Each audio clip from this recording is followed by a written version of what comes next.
Trade യൂണിയനുകൾക്ക് ഒരു പരാതിയുണ്ട്, promotion കൊടുക്കാം. സത്യം പറയട്ടെ, ഈ അടുത്ത മാസം ആയിരക്കണക്കിന് ആളുകളാണ് പെൻഷൻ പറ്റാൻ പോകുന്നത്.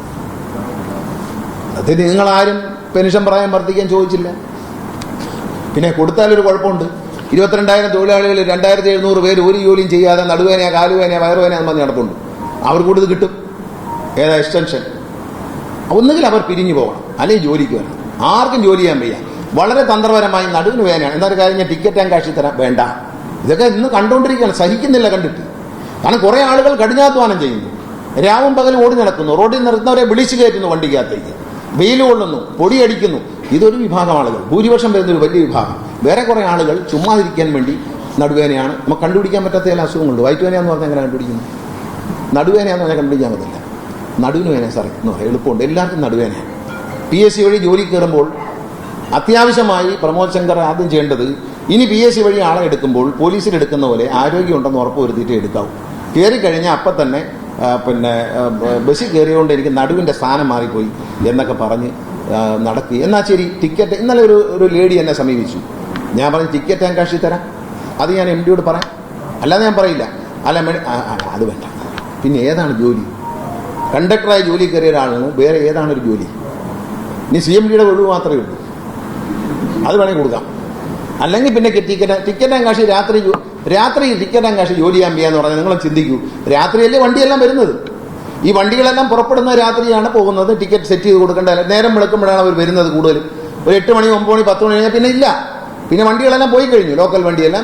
പിന്നെ ദീർഘദൂര സർവീസ് എല്ലാം വൈകിട്ടേ പോകും. ശരിക്കും പറഞ്ഞാൽ രാവിലെ 10 മണി മുതൽ ഒരു 10-10:30 മണി കഴിഞ്ഞാൽ പിന്നെ രാത്രി വരെയും നമ്മൾ വൈകിട്ട് വരെയും ശരിക്കും 4-5 മണി വരെയും ടിക്കറ്റ് അന്വേഷണ ആൾ വേണ്ടതില്ല. പക്ഷേ രാത്രി ജോലി ചെയ്യാൻ വയ്യ, ലൈറ്റ് ഡ്യൂട്ടി വേണം. എന്നിട്ട് സെക്യൂരിറ്റി കൊടുത്ത് കേൾക്കൂ, ക്യാമറ വെച്ചിരിക്കാൻ, അവിടെ നിന്ന് കണ്ടുകൊണ്ടിരുന്നായിരുന്നു. എന്നാൽ കാണുമ്പോൾ അവിടെ അടിപിടി നടക്കാൻ, ഫോൺ എടുത്തൊന്ന് പോലീസിനെ വിളിക്കാൻ, അത് ചെയ്യില്ല. അവിടെയും വെറുതെ ഇരിക്കാൻ നോക്കുക.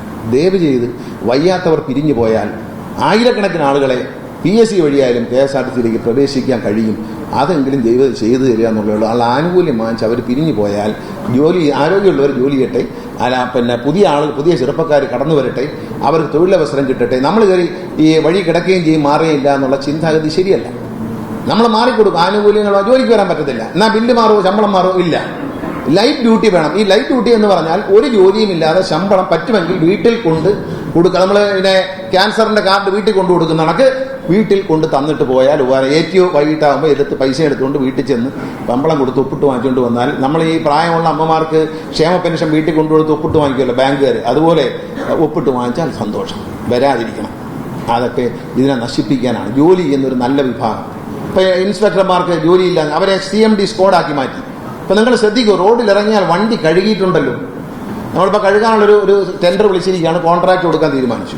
വണ്ടി ഒന്ന് വൃത്തിയായിട്ടാണ് കൊണ്ട് കണ്ടക്ടറും ഡ്രൈവറും വണ്ടി കയറുന്നതിന് മുമ്പ് വണ്ടി കഴുകിയിട്ടുണ്ടോ എന്ന് പരിശോധിക്കാൻ കണ്ടക്ടറും ഡ്രൈവറും ഇപ്പൊ തയ്യാറാകുന്നു. അവരെ ചെക്ക് ലിസ്റ്റ് പരിശോധിക്കുന്നു. അവരെന്നെ ഉത്തരവാദിത്തം കഴുകിയിട്ടുണ്ടെന്ന് ഉറപ്പുവരുത്താൻ. അതുപോലെ ഇൻസ്പെക്ടർ കയറി കഴിഞ്ഞാൽ, പണ്ട് വണ്ടി മോഷണം ഉണ്ടെന്ന് മാത്രമല്ലേ നോക്കും, ഇപ്പൊ അങ്ങനെയല്ല.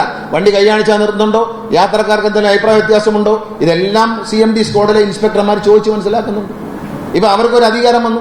മറ്റേ അധികാരം വല്ലതും ഉണ്ടോ? കണ്ടക്ടർ കയറി അവിടുന്ന് കൊട്ടാരക്കരയിൽ നിന്ന് പോകുന്ന ആളിൽ എനിക്കറിയാം. കൊട്ടാരക്കരയിൽ നിന്ന് പുനലൂർ നിറച്ച് കല്യാണം കാണും. കല്യാണ മണ്ഡപങ്ങൾ കൂടുതലും പുനലൂരാണ്. ഇപ്പോൾ കൊട്ടാരക്കരയിൽ നിന്ന് 2 ഇൻസ്പെക്ടർമാർ അങ്ങ് കയറി ബസ്സിൽ കയറി രണ്ടുപേരും അവർ വണ്ടി പരിശോധിക്കുന്നത്. രണ്ടുപേരുടെ ഒരു വണ്ടി പരിശോധിച്ച് അങ്ങ് പുനലൂരെത്തും. കല്യാണത്തിനൊക്കെ കയറി സദ്യയൊക്കെ കൊണ്ടതിന് ശേഷം രണ്ടുപേരുടെ വേറൊരു ബസ് പരിശോധിച്ച് ഇങ്ങോട്ട് വരും. ഒന്നും കണ്ടില്ല. ഒരു വർഷം ഇവിടെ കണ്ടെത്തിക്കൊണ്ടിരുന്ന 2200 ഒഫൻസായിരുന്നു. കഴിഞ്ഞ 6 മാസത്തിനിടയിൽ നമ്മൾ കണ്ടെത്തിയതിൽ 28,000 ഒഫൻസാണ് കണ്ടെത്തിയത്. ഏതാ CMD സ്ക്വാഡ് വന്നതിന് ശേഷം. അതെല്ലാം പരിഹരിക്കാൻ കഴിഞ്ഞു. അതുപോലെ നടപടിക്രമങ്ങൾ, നൂലാമാലകൾ, ഇതെല്ലാം നമ്മൾ കുറച്ചില്ല. ഇപ്പൊ ഞാൻ പറഞ്ഞിട്ടുണ്ട്, ഈ ആഴ്ച നിർത്താൻ പറഞ്ഞിരിക്കുകയാണ്. അതായത് KSRTC ടിക്കറ്റ് ആൻഡ് കാഷിൽ 3 രജിസ്റ്റർ എഴുതണം, ഒരേ കണക്ക്. ഒരു വണ്ടി വന്നു നിന്നാൽ അതിന്റെ കളക്ഷൻ ഒരു ബുക്കിൽ എഴുതണം, 2ാമത്തെ ബുക്കിൽ എഴുതണം, 3ാമത്തെ ബുക്കിൽ. ഈ ആഴ്ച കഴിഞ്ഞാൽ അത് ഉണ്ടാകാൻ പാടില്ലെന്ന് ഞാൻ CMD പറഞ്ഞിട്ടുണ്ട്. ഒന്നുകിൽ കമ്പ്യൂട്ടർ പ്രിന്റ് ഔട്ട് എടുക്കുക, അല്ലെങ്കിൽ ഒരു ബുക്കിൽ എഴുതുക.